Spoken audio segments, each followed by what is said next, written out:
بسم اللہ الرحمن الرحیم۔ شروع اللہ کے پاک نام سے جو بڑا مہربان اور نہایت رحم کرنے والا ہے۔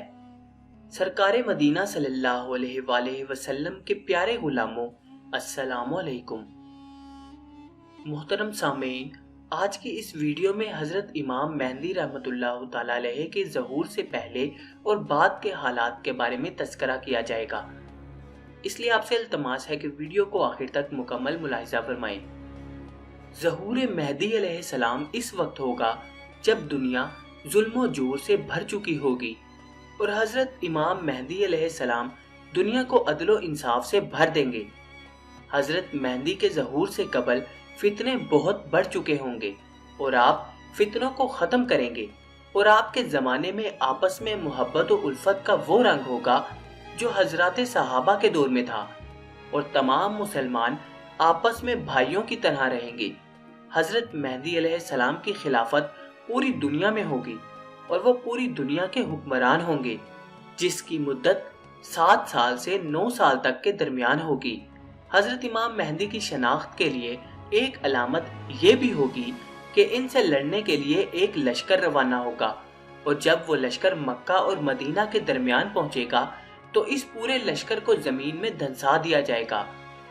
مقام بیدہ میں لشکر کے زمین میں دھنس جانے کی روایت امام مسلم اور امام ابن ماجہ دونوں نے تخریج کی ہے۔ سفیانی اور اس کے لشکر کی تفصیل یہ ہے کہ وہ ابو سفیان کی اولاد میں سے ایک اموی شخص ہوگا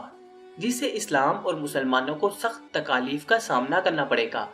اس کے زمانے میں مسلمانوں کا بالعموم اور علماء فضلہ کا بالخصوص قتل عام ہوگا، لیکن یہ فتنہ زیادہ دیر تک نہیں رہے گا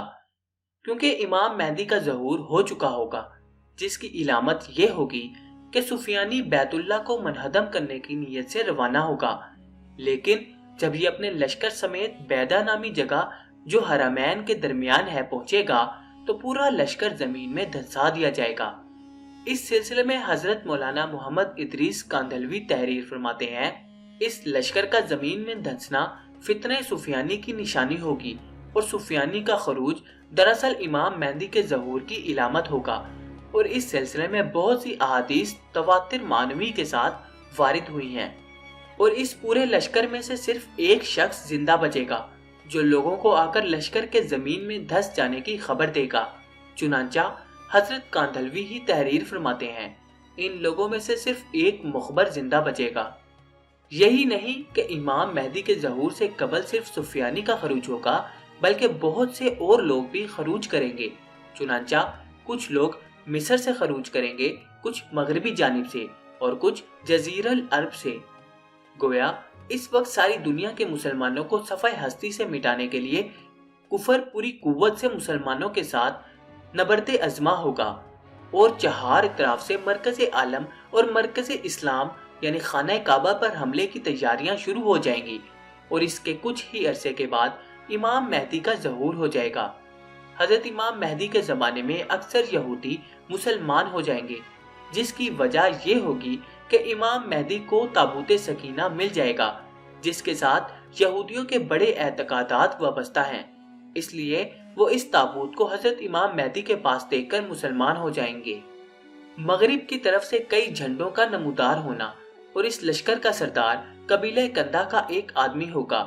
چنانچہ نعیم بن حماد نے یہ روایت نقل کی ہے کہ امام مہدی کے ظہور کی علامت وہ چند جھنڈے ہیں جو مغرب کی طرف سے آئیں گے، اور ان کا سردار قبیلہ کندہ کا ایک لنگڑا شخص ہوگا۔ حضرت امام مہدی کی تصدیق و تائید اور امت مسلمہ کی عزت و شرافت اور اس کی اندلہ مقبولیت کی سب سے اہم دلیل وہ نماز ہوگی جو حضرت عیسیٰ علیہ السلام حضرت امام مہدی کی اقتداء میں ادا فرمائیں گے، لیکن اس سے حضرت عیسیٰ علیہ السلام کے منصب و نبوت پر کوئی حرف نہیں آئے گا، اور یہ ایسے ہی ہوگا جیسے نبی علیہ السلام نے حضرت ابو بکر صدیق رضی اللہ تعالیٰ عنہ اور حضرت عبد الرحمن بن عوف رضی اللہ تعالیٰ عنہ کی اقتداء میں نماز ادا کی۔ علامہ سیوطی نے الحاوی الفتاوی میں حضرت حذیفہ رضی اللہ تعالیٰ عنہ سے روایت کیا ہے کہ نبی علیہ السلام نے فرمایا،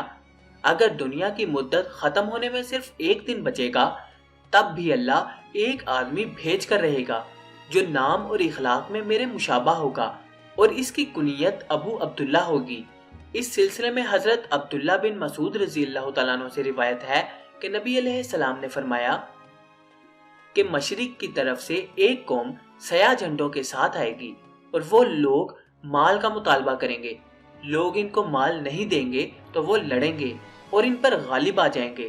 اب وہ لوگ ان کے مطالبے کو پورا کرنا چاہیں گے تو وہ اس کو قبول نہیں کریں گے، یہاں تک کہ وہ اس مال کو میرے اہل بیت میں سے ایک شخص کے حوالے کر دیں گے جو زمین کو اسی طرح عدل و انصاف سے بھر دے گا جیسے لوگوں نے پہلے اسے ظلم و ستم سے بھرا ہوگا۔ سو تم میں سے جو کوئی اس کو پائے تو اس کے پاس آ جائے، اگرچہ برف پر چل کے آنا پڑے۔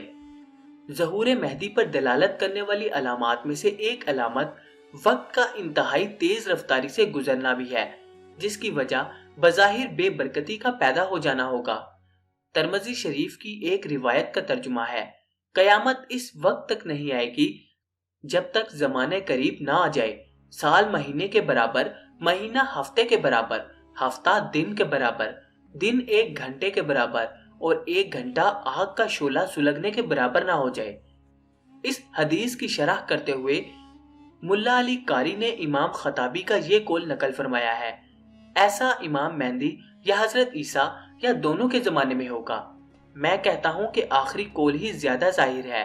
کیونکہ یہ معاملہ خروج دجال کے وقت پیش آئے گا اور دجال کا خروج ان دونوں بزرگوں کے زمانے میں ہوگا۔ جزاک اللہ۔